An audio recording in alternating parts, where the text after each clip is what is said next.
আসসালামু আলাইকুম সবাইকে ট্রান্সপোর্ট টকারে স্বাগতম। আপনারা দেখতে পাচ্ছেন আজই হানিফ এন্টারপ্রাইজের বহরে যুক্ত হওয়া এক unit Mercedes Benz non AC bus. তো চলেন বাসটার ভিতরে ইন্টেরিয়র দেখে আসি। আসলে ইন্টেরিয়র এবং আউটলুক দেখে আপনারা বুঝতে পারছেন যে বাসটা পরিচিত লাগতেছে হয়তো আপনাদের কাছে। জি, এটা আসলে এনা ট্রান্সপোর্টের বাস হওয়ার কথা ছিল, যে বাসগুলো ইবিএমে প্রস্তুত হচ্ছিল 10 ইউনিট।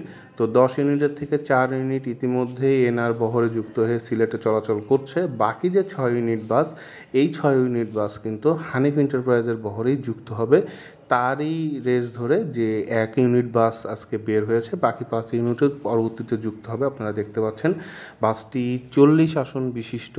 তবে যেহেতু মার্সিডিজ বেঞ্জ আপনারা জানেন কিছুটা লম্বা হয় চ্যাসিস, যার কারণে 40 সিট হওয়ার পরেও যথেষ্ট লেগ স্পেস আছে বাসটিতে। আর সিটগুলো বেশ আরামদায়ক সিট। তবে একটাই সমস্যা, যেহেতু সিটগুলো মখমলের, তো হয়তো বা একটু ধুলা হবে। আর এই যে ড্যাশবোর্ড দেখতে পাচ্ছেন মার্সিডিজের, এইটা কিন্তু একটা প্রিমিয়াম ভাইব আছে রে ভাই, যাই বলেন। এটার একটা আমার কিন্তু মানে পার্সোনালি খুবই ভালো লাগে। আপনারা আপনাদের মতামত জানাতে পারেন। আর যেহেতু হানিফের বহরে যুক্ত হয়েছে, কিছুটা পেইন্টে হালকা পরিবর্তন আছে সামনের দিকে। আর বাসগুলো কোন রুটে যুক্ত হবে এখনও ঠিক জানা যায়নি। তবে যতটুকু শোনা গেছে দিনাজপুর বা হিলি রুটের সম্ভাবনা বেশি, অথবা রাজশাহী রুটে।